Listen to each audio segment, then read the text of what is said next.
So, welcome back to the 1760 sessions where we talk to founders, operators, and leaders who are building something real. I'm Harry from 1760, and today I'm joined by the fantastic Christopher Kay, better known as Ask Chris Kay. Christopher has one of those backgrounds that makes you think, how does someone end up doing this? He spent 20 plus years in corporate America, from negotiating nine-figure contracts with GM, Ford, and Stellantis to running companies through hostile takeovers as president and COO. And then, to the surprise of himself and a lot of people around him, he became a licensed mental health counselor, specializing in high achieving men, power couples, and the people who have mastered their professional life but are quietly struggling with everything else. He is the founder of both Ask Chris Kay and Metanoia. Is that pronounced right? It's actually metanoia. Metanoia Counseling, and he is one of those rare people who can walk into a boardroom and a therapy session and be the most credible person in both rooms. Very excited to have you on, Chris. Thanks for joining us. Harry, that's a great introduction. I really appreciate that. And thank you for having me on the show today. Looking forward to speaking with you. No worries at all. So, just to kick off with, let's go straight into the origins. You've described to me your background as corporate first and counseling second. Walk me back to the beginning. Where did the business career actually start? So it's actually kind of a unique story. When I was in college, I was actually my first undergrad. I was going as a psychologist. I wanted to be a sports psychologist. And so I wanted to work with athletes that couldn't hit the fastball. I wanted to work with athletes that couldn't hit the jump shot. Maybe they were in a funk or whatever it was. So I spent my 4 years of going through psychology, and I was planning on going and get my master's and what have you. And then my senior year, I was about to finish, and I was doing my internship, which I have to sit and do clinical and work with people and go through and talk to them about their problems and basically do sessions like I do now.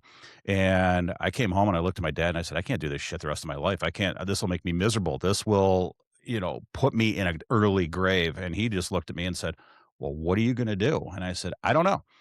2 days later, I enrolled in business classes and I took 26 credits my fall, 28 credits in the winter, and finished in the spring. So I got a 2 year degree in less than a year.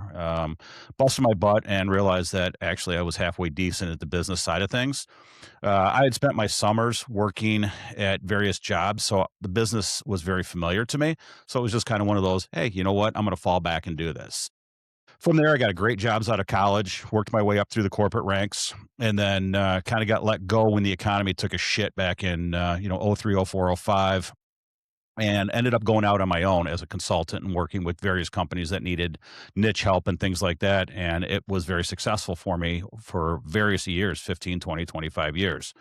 During that consulting, I would work with training sales teams. I would work with helping companies advance, do some special things, which then as I worked, I continued to grow. And then I was starting to get hired by lawyers to go into businesses. Some of them were hostile. Some of them weren't. Some of them were bankruptcy situations where the bank was coming in and taking over and they needed boots on the ground. And then from that standpoint, I would go in and make an evaluation of whether the business should be sold, torn down, or actually had a chance.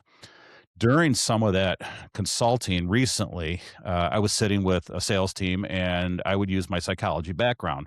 And I'd sit there, Harry, and I'd say, all right, sales guy, what are your best hopes for this job? Why do you want this job? What are you hoping to get out of this job? And one of the VPs came up to me and he said, you know what, Chris, you can't ask those questions. You don't have the background. You don't have the education. And I looked at him and I said, what are you talking about? He Yeah. said, well, you don't have a psychology background. You can't talk about and ask the questions that you're asking. And I said, you know what? You got a valid point. Came back 2 days later, showed him I had did some research and actually entered the counseling realm as signed up for my master's. And fast forward, I did the program in 2 years when it should have been a 3 year program, and had a lot of pushback from counselors and things like that because I am not your typical counselor. I am not your typical I'm an ass. I mean, from time to time, and a lot of counselors are, as I call, rainbows and fluffy and talking about feelings. And I just would sit down with sales teams and people and just say, all right, what do we need to do? What are we looking to fix? How are we going to fix it? And what are we going to get from there? And as I started going through the program and talking to professors and talking to clinicians and actually going into the field and actually sitting with clinicians, I realized a couple of things. First of all, there was nothing for men. There was nothing for high achieving individuals like myself that we don't want to sit in a room for hours and weeks on end and talk about our feelings and our mom and how we were treated like shit and everything else. We're successful. We've moved on. We're programmed a little bit differently. We're solution based. We want to, if I'm in the boardroom and I'm selling something, I want to know what my goal is, and from that goal, I'm going to figure out how to get there. And so I've started doing a lot of studying. There's a great guy out by the name of Elliot Connie who is really promoting solution focused, and I did some studying with him and some training with him, and really took what he taught me and evolved it into kind of like my own system. And it's kind of gruff. It's very straightforward, but the individuals that come and see me now are seeing dramatic results very quickly, and it's because I work with individuals that are willing to put the work in. A lot of times, when you go to counseling, people don't know why they're there, and the therapy or the therapist leads you in different directions that you may or may not want to talk about. One of the first things I asked that Elliot taught me is during the session, it's their session, and when they come in, I just ask them, "What are your best hopes for talking to me?" And by just sitting down and letting them talk, we're able to accomplish a lot in that 50 or 60-minute session. So I know this is a long-winded and a roundabout way, but Perfect. I then came back and, like I said, I was investigating a little bit more and realized there's just nothing out there for men, and that's what made me create Metanoia Counseling. And we're changing the way counseling is handled. We're changing the way counseling is done. We've opened an office here in Bloomfield Hills, Michigan, which is in Metro Detroit. We're looking to have 5 offices in 3 years, and we're hoping to have 600 offices around the world in the next 10 years or less. And I want to bring therapy to men that looks like men. We're setting up rooms with pool tables. We're setting up rooms with dartboards. We're setting up rooms with, just a bar stool, because where do men do men? We do them in our own scenarios. We do them in our own settings. And why should a man like myself, who is used to sitting in a corporate boardroom or negotiating, like you said, 9, 10, figure contracts, and then we got to go sit on a couch where there's a machine in the back that's making sound like waterfalls? It doesn't connect with us. And so I'm creating the environment that actually connects with men like us. And you know what? I've been there. I've sat on that sofa in that room, and I found it very hard to articulate what's actually going on because I'm sat on the couch. I'm not very comfortable. I'm almost feel like I'm being interviewed. And I've found it hard to open up in that sort of space so I can completely relate to what you're trying to build. Yeah, absolutely. And, I always say that a therapist shouldn't be judgmental or be able to give advice and things like that. And that's the thing is we come in and I have a lot of clients that'll sit down and say, "All right, tell me what to do." And I'm like, it's not my job. My job is to help you find where you want to go. Where there is a lot of clients, like you said, or clinicians, like you said, where they sit down and they say, "Okay, this is my structure for the next 15 weeks. Work week, today we're going to talk about your feelings when you were 12. And then, we're going to talk about your feelings when you're 15. And this is why counseling, sometimes I see it drag on for years and years and years. And, recently I had a client walk out and, he said something to me that really clicked. And he said, "Every time, Chris, I come and see you, I leave feeling better than when I walked in." And I just looked at him and I said, "That's the point of counseling." Yeah. But then I started thinking about it and I'm thinking, how many people walk out of counseling in their session crying or miserable, or, they uncovered some deep, dark truths. And I get that. But at the same time, is that eventful and is that helpful for somebody that wants to move forward with their life? And solution focus is, I don't want to say it's new. It's been around for several years. It was actually, Harry, really studied hard on your side of the pond in the UK. And there's a couple of individuals over there that are just like the fathers of solution focused. But what really creates solution focused difference is we focus on best hopes. We focus on outcome. Yeah. And what's a better thing for men to want to do is focus on hope and focus on outcomes. And I sat in schooling, and everybody said you can't use that, and I said bullshit. And I had a lot of pushback with professors that that were stuck in the way they did things for 20 years, and this is the way counseling should look, and this is the way counseling needs to be. And I couldn't buy into it. And even when I was going through my internship, people would say, "Yeah, that's great to use on some people, but it doesn't work for everybody." And I said, "That's great, because I don't want to work with everybody. I want to work with some people. And those people that come and see me know what they're getting." Amazing. And I think that solution focused is 100%, and correct me if I'm wrong, this is how I'm taking it, leans into your sales career because that's what you do. You get in that boardroom when you're pitching, you're thinking, what is the end goal here? How am I going to get there? What's the solution? What am I trying to solve for this person across the other side of the room? And that brings in your diagnosis skills, your discovery skills, and then that's obviously transferred to the counseling. Correct me if I'm wrong there. No, you're spot on, Harry. You really are. And, and if you even take it a step further is, we forget that when we're empowering ourselves in a boardroom, we use our education, whether it's street smarts or book smarts to get what we want. We negotiate, we close deals and things like that. And it's really funny that you do bring that up because a lot of my clients have relationship issues.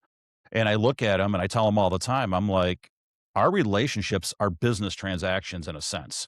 And there's a guy out right now, Dr. Orion Tarabon. I absolutely love his content, but he has, I just finished one of his books and it really breaks down relationships into transactions, into business transactions. And it tells you that, if you're dating A, it's because you want to get B. And sometimes it's about looks and sometimes it's about other things. But at the end of the day, when I work with these high achieving individuals, we break it down. I say, look, he's like, I can't go talk to a beautiful woman. And I say, well, why not? You know how to close deals. You know how to open deals. You know how to do it. So how do we get these individuals to take that information that they already know how and conceptualize it into their marriage, into their dating world, and into their everyday lives? I think that's incredibly powerful, specifically because it's hard to differentiate between am I in work mode or am I in home mode and separate them as two different people. And specifically now, as a lot of people are working from home more than ever, it's almost going straight from being on a Zoom call, being in business mode, to then going and having a conversation with your partner or your spouse. And it's like, how do I switch off one and turn off the other one? Does that make sense? Yeah, no, it makes perfect sense. And that's, and like you said, COVID created a lot of issues. And, we were for the first time on top of our partners like we've never been before. Normally we get up in the morning, we say, hey, love you. We leave, we go and do our thing. We come back and we have our lives. And then we spend our couple hours a day.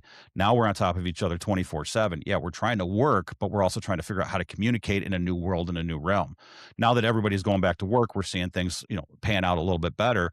But you bring it up. You're exactly right, Harry, is that we know how to talk business all day, but when we come home, we don't know how to translate that into what I call masculine energy or feminine energy. And sometimes, we come home as high achieving individuals and I don't want to say put our tails between our legs because we allow the women to walk all over us, or we don't know how to communicate with them because, at work, we can listen to what our client is telling us and we can break it down and we can put that estimate together or that quote together. But when we get home and our wife just wants to come and talk to us, we're like trying to fix something or we're trying to program something. And I always tell my clients, one of the communication things that you can have is you got to ask your wife or your partner, do you want me to fix this or do you want me to listen? Because as we know, a lot of our partners in life just want to come to us and vent.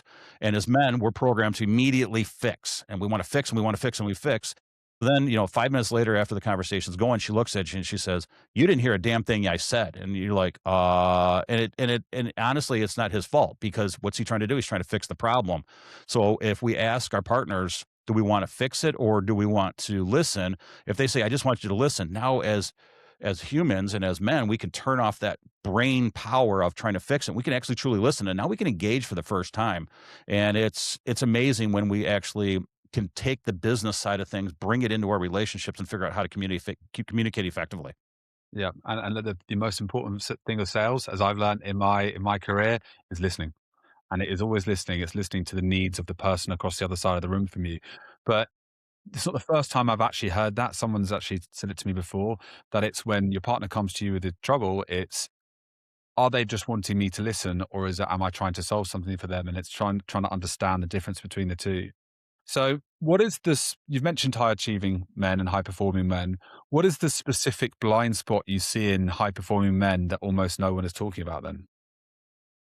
Well, I think the biggest blind spot is just confidence to actually come over and realize that we need to ask for help. I mean, when you start looking at CEO and C-suite individuals, they have a 71% burnout and in their careers. And we get to these high end positions and we're supposed to be leaders and everything else, and that's great. But what about the stress? How do we get rid of the stress? How do we, work on the stress? And then when we go home and it's supposed to be a safe spot and we're arguing and we're bringing that stress home because we don't know how to leave it at the door, then we're creating relationship problems as well. So the blind spot that we're really not talking about is that it's okay for men to get help. It's okay for men to go to therapy. It is okay. It is not a sign of weakness anymore. It is not a sign of an individual that, is not competent or capable. And that's the biggest thing that I see is when people come in, they're nervous to talk to me and they don't really know how to talk or they don't know what to talk about for the pure fact that they know something's bothering them, but they just don't know how to articulate it. And when we start breaking it down into business senses, that we're able to actually have great communications. But yeah, like I said, the biggest blind spot is that men are afraid to go and get counseling. When you start looking at the suicide statistics, it's over 800,000 global last year suicides. I think it was something like 85% of those were men. And so Same. Oh, that tells me right there that men don't feel safe. They don't feel like they have a safe spot. And, when we come home and we try to talk to our partners, sometimes a lot of our partners will say, "You're the man of the house. You're supposed to do this." And, and our feelings don't get validated. But at the end of the day, we just need to vent. We just need to talk. We just need to understand that what we're going through as high achieving individuals is okay. yeah, yeah. And I think the work you're doing, obviously, in that front is fantastic. And I don't know why this came to my head straight away, but a couple, maybe last month, I was with my partner and she wanted to watch The Sopranos, and I've seen it before, and Great we were show. rewatch. Yeah, it's a great show, but we were rewatching it. Well, I was rewatching it, and I was sat there thinking, "Oh my god, this is so ridiculous! How Tony is trying to hide from everyone around him that he's seeing a therapist because it was so frowned upon."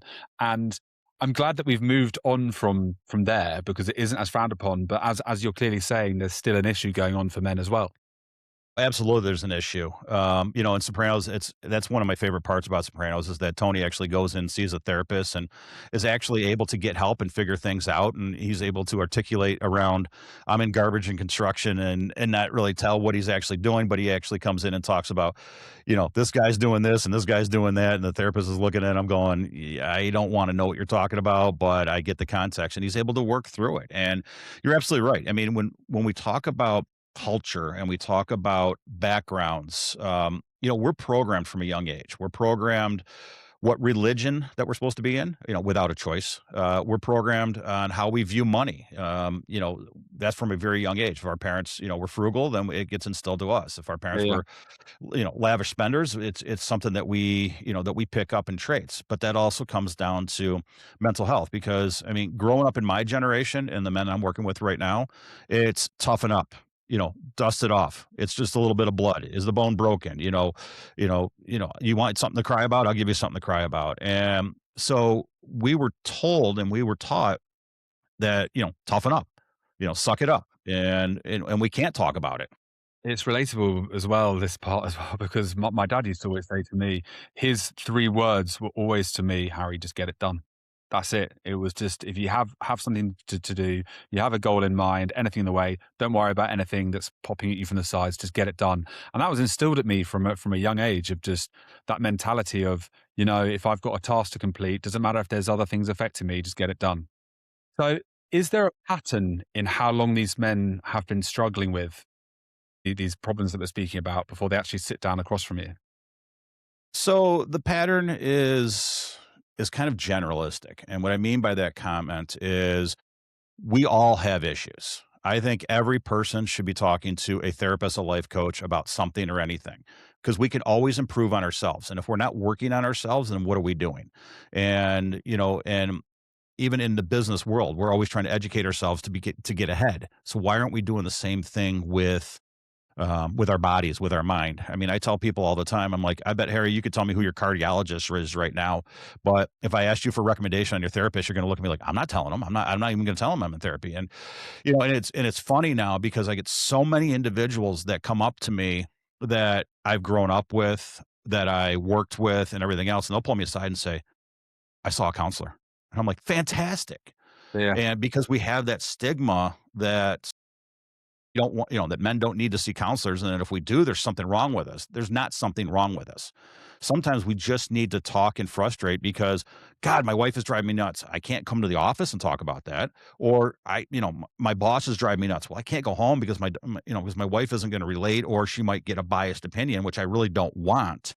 So really to answer your question is that we all have issues and we should be talking to somebody from a very early age, and it's not necessarily about problems, but it should be about self-development. It should be about self-growth. It should be where do I see myself, or where do I want to be in 3 years, 5 years, 10 years? Where do I want to, what do I want to accomplish? What are my goals? How am I going to get there? And that's how life coaching really helps.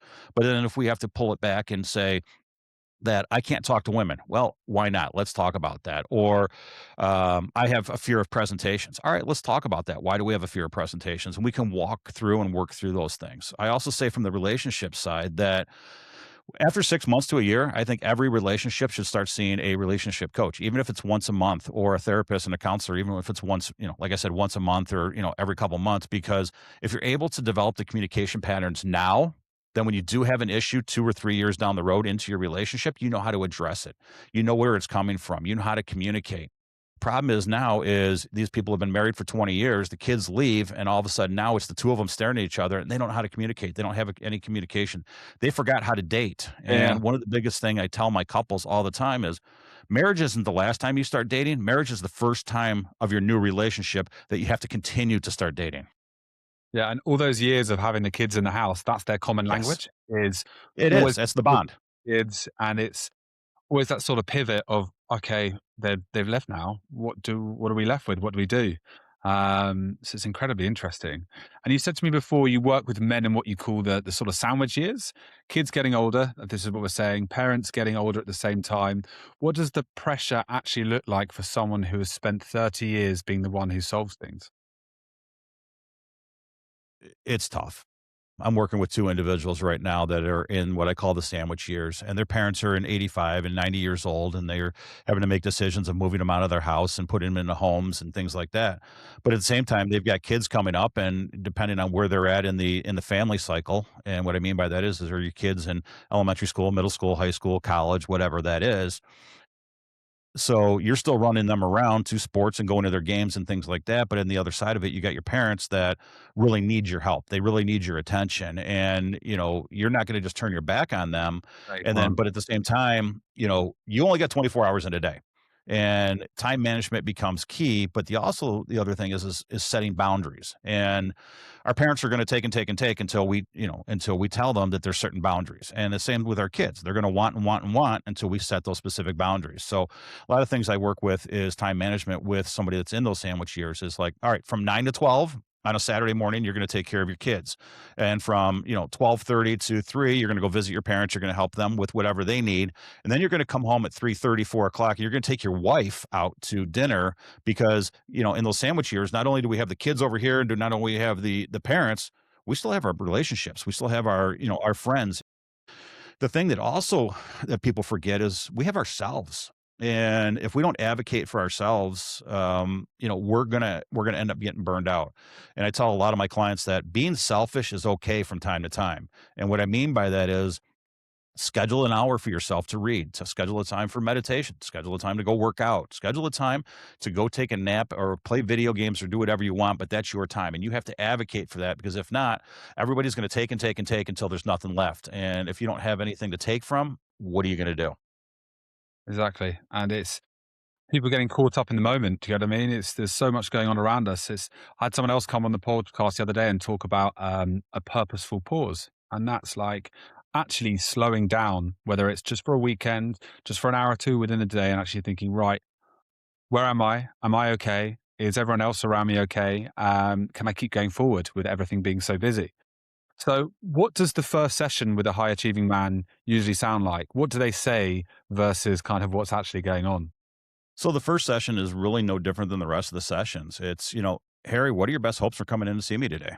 What does Yeah, that look like? What does that mean to you? What's the first thing you're going to notice? What's the first difference? And we're going to peel back those different layers and we're going to try to gain an understanding of what it really is. And, it drives me nuts sometimes. And I get a lot of pushback. And again, I push the envelope because I hear everybody say all the time, well, the intake should be 90 minutes. It should be, or, to 2 hours. And we really, or we're just gaining information. What does your family life look like? What is your relationship with your mother? What is your relationship with your father?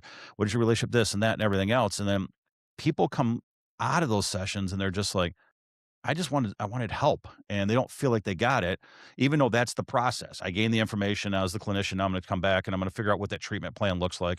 I diagnose what what the issue is, and then I'm going to move forward. Where, yeah, I do spend that time. I spend about 15 or 20 minutes gaining that. But if my client doesn't want to talk about their parents, then they don't want to talk about their parents. I'm not going to ask them about their parents. Now, if they come up and they say, I can't communicate because when I was little, my mom used to yell at me all the time, I'd say, okay, let's talk about that for 5 minutes if you want to, because they may or may not want to at that period of time. Again, this is their session. I want them to gain what they're getting out of it. So, like I say, when they come in, whether it's the first time or the fifth or sixth time, it's what are your best hopes for coming in to see me today? Or from that standpoint, I'll say, what's been better? And that way, when I say what's been better, they're starting out with a positive. Oh man, you know what's been better this week? I did this, I did this, I did this. And all right, what else you want to talk about today? And then, halfway about 45 minutes in the session, I'll say, all right, as we're closing up, what else? Is there anything else that's on your mind?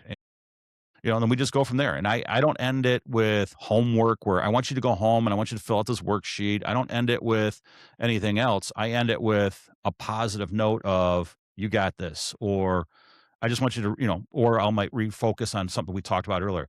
See how you did that, how you survived, how you did this or something else. And whether it's the first session or it's the, like I said, the fifth or sixth session, we're gonna ask, when's the last time you remember, Harry, feeling like that? Harry, when's the last time you remember doing that? Harry, when's the last time you remember this working for you? Because again, I want to instill hope. I want to instill, a future goal. And if I can get you back to where you remember this shit working, you're going to go, oh my God, I did do this. And so many times client comes in and they go, well, I can't do this or I can't do that. Or, I've got anxiety. And I'm going, all right, tell me a time that you talked to a beautiful woman. Well, it was an accident. It was this, it was that. All right, we'll talk about that accident. What did it look like? Why was it an accident? And why was it free flowing versus not free flowing? Why did why were you able to walk up to that girl at the bar and say, excuse me, because you wanted to get a drink? And you were able to strike up a conversation because you didn't even realize that you were there to get a drink and the focus was off. So we get into our own heads sometimes. But yeah, I mean, when my sessions, they come in, the first session is, what are your best hopes, Harry? Why are you here, and what are you looking to accomplish? I love the framing of getting someone back to a mind state of where they've already achieved what they're trying to achieve. So it's like the speaking to the lady that you mentioned. It's like saying you've actually already done it and it's worked and you've had this conversation. What happened there that you can't do now? Am I getting that right? No, you're absolutely right. It's just reframing it and helping the clients realize that they can do it and that they have done it and that they are capable of doing what they want to do if they could just get out of their own way. And with solution focused, the one of the biggest things, and it's changing a little bit, but the old focus was what they called a miracle question. And, we would talk about what the issue was. And then I'd say, all right, Harry, if you woke up one morning and you noticed that a miracle had happened the night before when you went to sleep and lost this 50 pounds, what was the first thing that you would notice? And what we would do is we would get so granular to the information that we would walk through. What's the first thing you would notice? Well, I'd wake up. All right, who's next to you? What would you do? What's the next step? I would give her a kiss. All right, if you give her a kiss, how would you know that she appreciated that kiss? And then, all right, what's the weather like?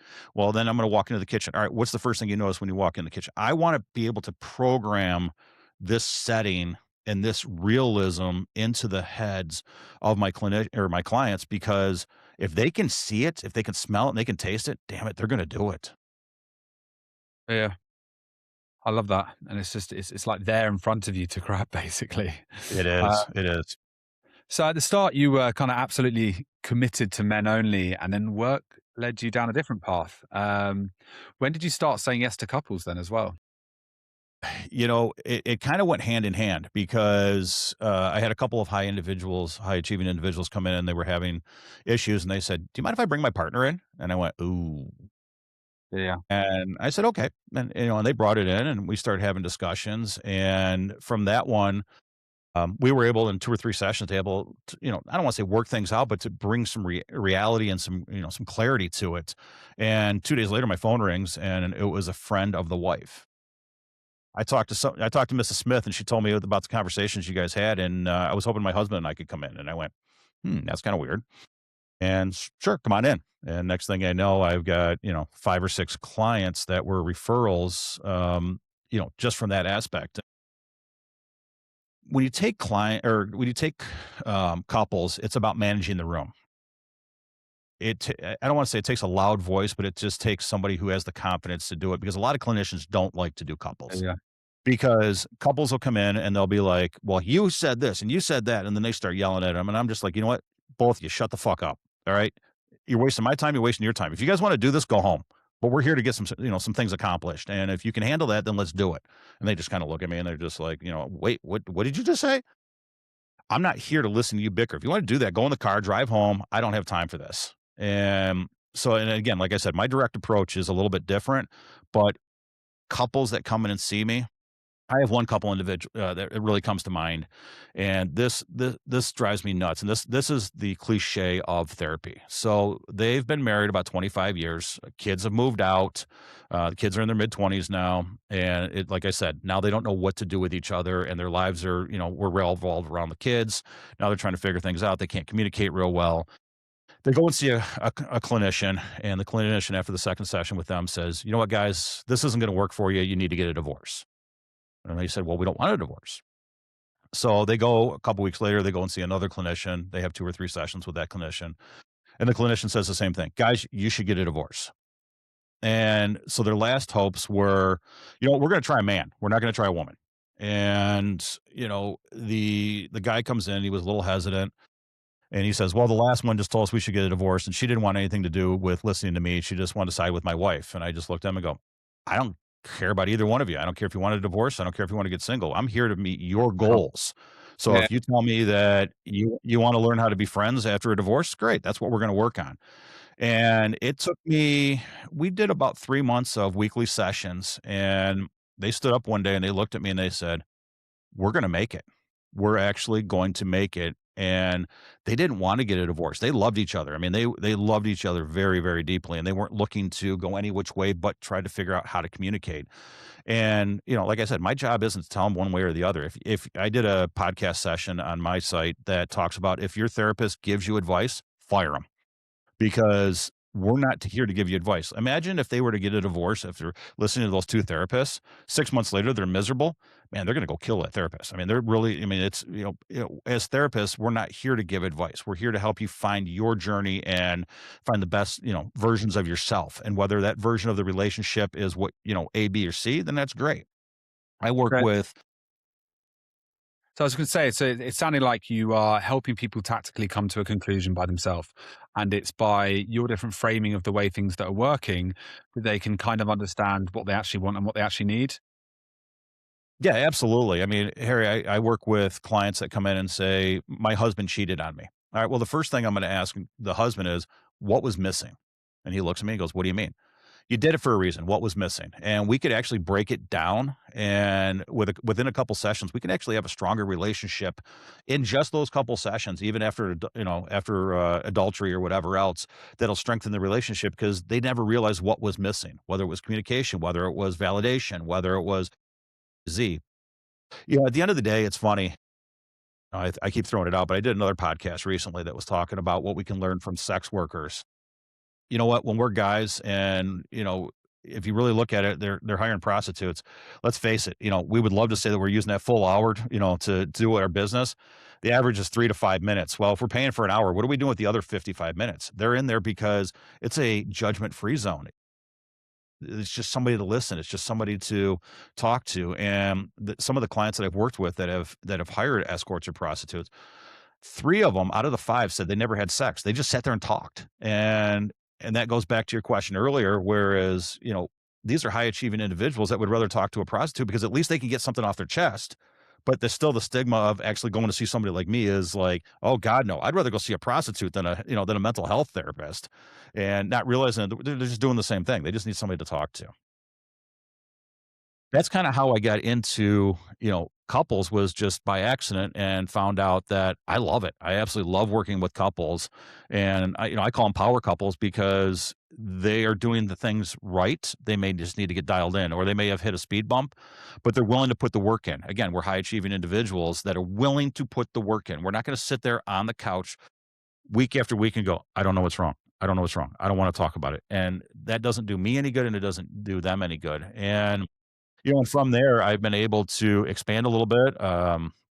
I'm working with teenagers now for the first time, and it's something I never thought I would do, but it's, teenagers of clients that I've already worked with, and some of them are athletes that are gonna be, here in the States, they're gonna be Division I athletes, and they've got the pressure of their friends, they've got the pressure of, signing deals now, getting agents, and things like that, and so we just break it down. What are your best hopes from this? What do you want to do? What do you want? What do you Where do you want to be? Who's making these decisions? And we talk about living our true, authentic lives. And so yeah, I working with teenagers now has been very, very interesting for me. I connect with them very well. But they got to understand it's tough love. I'm not going to pat you on the back and sugarcoat anything or tell you it's fluffy and rainbows and give you, a sucker when you leave.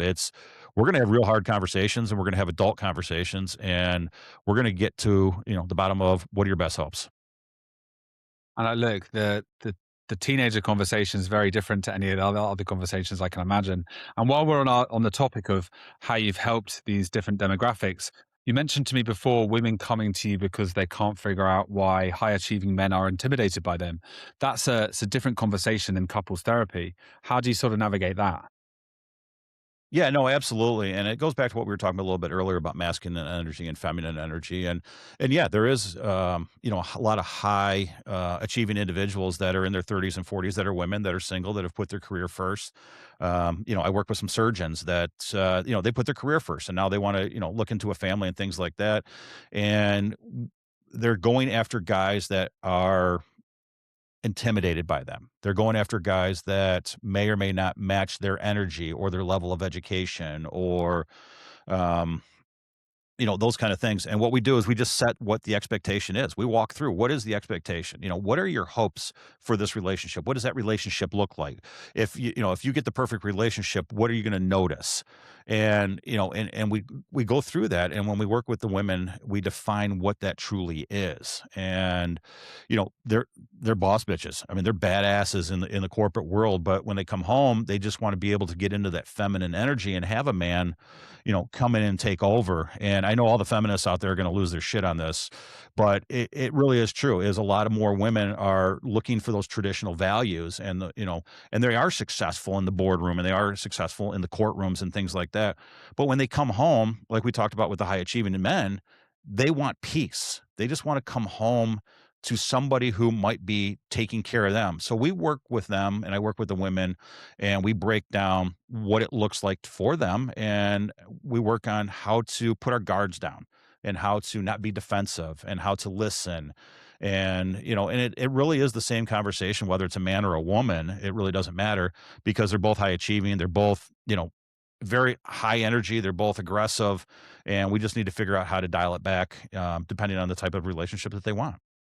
Okay. And for people who are listening who are founders or execs and their relationships are quietly suffering because of the pressure they're carrying, what's the one thing you wish they understood before it gets to crisis point? The biggest thing I think they need to understand is that they can do it and they are okay, and they just need to identify what truly they want. Sometimes people get into relationships and they don't know what they want. And it's also defining the relationship. If you're going to get, if you're my age and you're going to date somebody that's half your age, you need to understand and define what you truly want out of that relationship. If you're looking for somebody, if you've never been married and don't have kids and you're going younger because you want to get married and have kids, fantastic. But it's identifying and outlining what your expectations are, because if we're just going to go out and say, oh, you know what, I want this beautiful girl to be on my arm, and you got to remember that she's probably been on a lot of other arms if she knows how to talk to you and work and things like that. And I'm not trying to discredit the girl at all, but if we're going after a certain individual, then we're going to get a certain individual. If we're high achieving individuals and we want a high achieving female partner or a male partner or whatever it is, we've got to understand they're programmed just like us. And sometimes we got to figure out how to turn that off. So again, it's just really defining what we want that relationship to look like and what our expectations are and working through that. And That's a great topic for, for life coaching is you come in and say, all right, I've accomplished A, I've accomplished B, I've accomplished C. Now I want to go to D, but I don't know how to do D. All right, well, let's define it. Let's look at it. Let's put steps in place. And people ask me, and it's a little side note, is what is the difference between life coaching and counseling? Life coaching, we are actually going to give you a little bit of advice. Counseling, we will never give you advice, or our counselor, should, like I said earlier, should never give advice. But you're coming to me as a life coach because of my background, because of my experience, and I'm going to say, all right, they come in and say, I want to get into this relationship, or I want to get to the next level in my career. All right, well, what's that career path going to look like, and we're going to lay it out. Where specifically, whereas in counseling, when you leave, it's what are your best hopes? What are you looking to accomplish? I'm not laying anything out. I'm not giving you homework. Coaching is going to be a little bit different because it's going to be a life path. This conversation has really helped me define both two different lanes and why people would come to you for either the life coaching side of things or the counseling side of things. Life coaching, you're almost taking them on the path themselves, and then the counseling is letting them take the path and understand themselves better. So is that correct? Have I articulated that No, well? you're absolutely spot on. I mean, it's depending on the level that we wanna get to and the conversations that we have. I mean, if you come and see me as a life coach and say, "In the next 5 years, I wanna own my own business, and I wanna know what that looks like." All right, well, great. Where are we starting with capital? What are our education? What do we need to do? And we're gonna lay that out. We're gonna lay that path out so that you can get to and reach that goal. But if you come in, Harry, and you say, "All right, to see me as a counselor," and you say, "All right, I wanna just be able to talk to women better." Okay. What does that look like? I'm not gonna sit here and tell you, "Harry, you know what? If you go to a bar today and you do this, this, and this, that's gonna work." That's not that's not fair. Again, that goes back to the conversation we have with, "Harry, you should get a divorce," when I'm talking to those couples, because what works for me isn't gonna work for you. What works for somebody else isn't. This is your journey. When we're talking about, counseling, it is your journey, your path. It is, getting you to your ultimate goal and your best hopes. Whereas, like I said, coaching is you're coming to see me because of the experience that I've had working with, hundreds of other individuals that wanted to be successful in a certain path. So Ask Chris K has some serious momentum now. You've got a physical location, you're building a brand. What does the next 3 to 5 years look like then? Oh, for me, it's unstoppable. It is, like I said earlier in the podcast, Chris K is just the brand. My goal is to create, like I said, 600 locations around the world in the next 10 years. And what's going to be different between my locations at Metanoia Counseling than everything else is when you walk in, you're going to get solution focused. You know that every counselor that is here is going to be solution focused. What I mean by that is that every counselor and clinician that comes and works for me, we're going to train them how to be solution focused. And I want to specifically work with high achieving individuals. When you go into a regular counseling practice, it's like, all right, we've got 30 clinicians. Somebody specializes in, post traumatic. Somebody specializes in relationships. Somebody specializes in that. Our clinicians are going to be trained on solution focus, and you're going to be able to come in, and whether you talk to me, Harry, you talk to the guy next door, you talk to the next door, it's a very similar process. It's what are your best hopes? What does that look like? Where are we going to get you? So, you know what? If I'm not available, Harry, and you were able to talk to somebody else, yeah, you don't have that bond, but if you really needed to, you could, and the session is going to look very, very similar. And the other thing I want to do with the expansion of metanoia counseling is from the business side of things, but also from the counseling side of things is wellness coaching and working with corporations is a big push for me right now.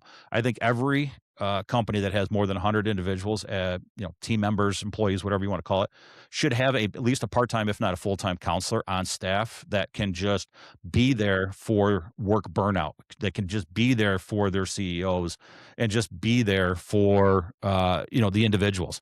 A staggering, as we're getting into this topic a little bit, a staggering number that I think is just mind blowing is for every 1,000 employees, a company loses $5 million a year by not having a wellness consultant or a wellness coach. And when you take that and expand that, it's 322 billion at a global level because of burnout, because of work issues, because you know Harry, you have a problem at work and, who do you go about your boss? Who do you go talk to? You can't vent about it to anybody. You come home, your wife doesn't know anything about it. No. And, you go to the water cooler and talk. And then now the whole situation is around the building in 10 minutes.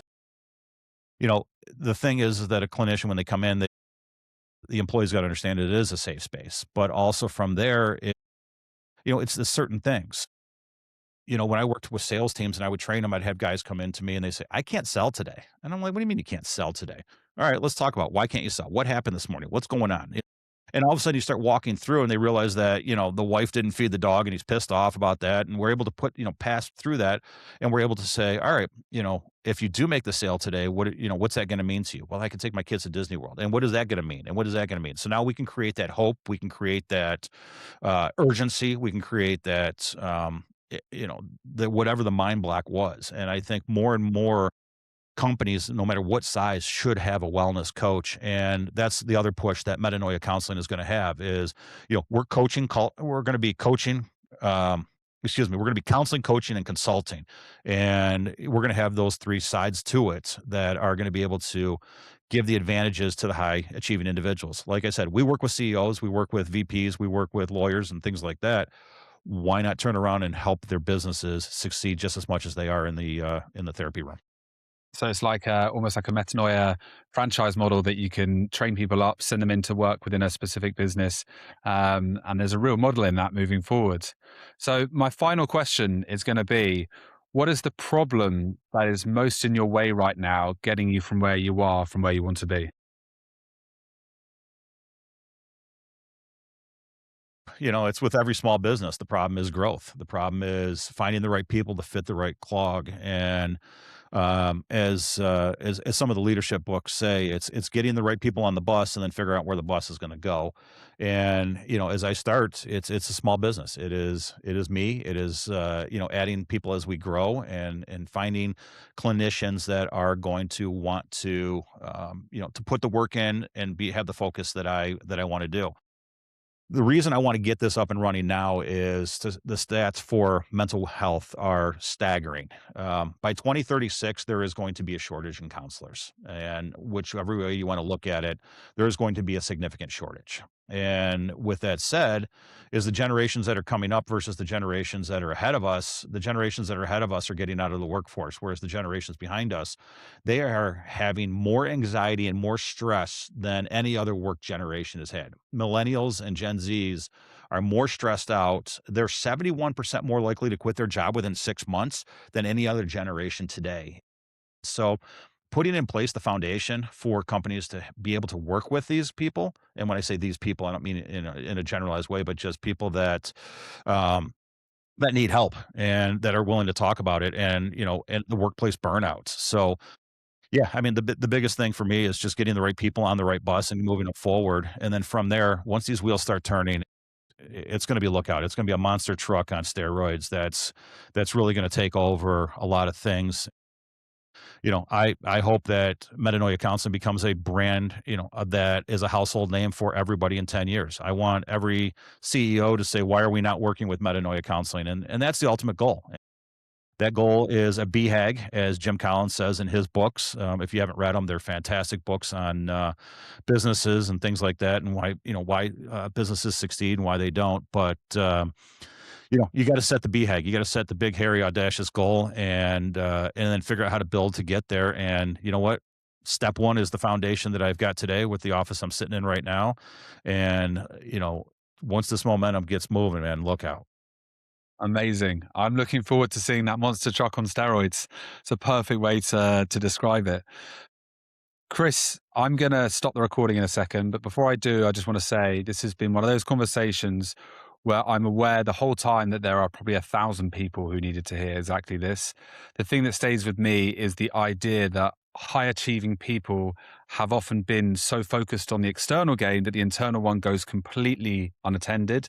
And the cost of that in relationships, in health, in the stuff that actually matters is something people only reckon with it when it's already too late. So thank you very, very much for coming on and sharing. No, Harry, I really appreciate the opportunity. Like I said, this is something I'm very passionate about. It is something that 5 years ago, if you'd have told me I was going to be a counselor and be writing books and doing podcasts, I would have laughed at you because, 5 years ago, I was running corporations and I was in boardrooms and I was working with banks on fundings and I was working with, private equity and venture capitalists. And, 5 years later, what they say is the best thing in business is to find something to sell to, high achieving individuals or high end individuals that are willing to pay for it. And you're going to have a great, business model. And the other great thing is not only do I have a great business model, but I'm able to help people. And I didn't realize it. And it was a goal of mine. Like I said, when I started in college was to help people, and come full circle. I'm right back doing what I'm passionate about, what I love to do, and I couldn't ask for a better career. And when I get up every morning, man, I'm one of the luckiest men in the world because I'm doing something that I absolutely love, and I can't wait to see where it goes. Amazing. Me too. And apologies for the last minute move. My connection was getting a bit unstable, but thank you so much, Christopher. And I'm looking forward to talking again. Harry, the pleasure was mine, and look forward to catching up with you too. Cheers.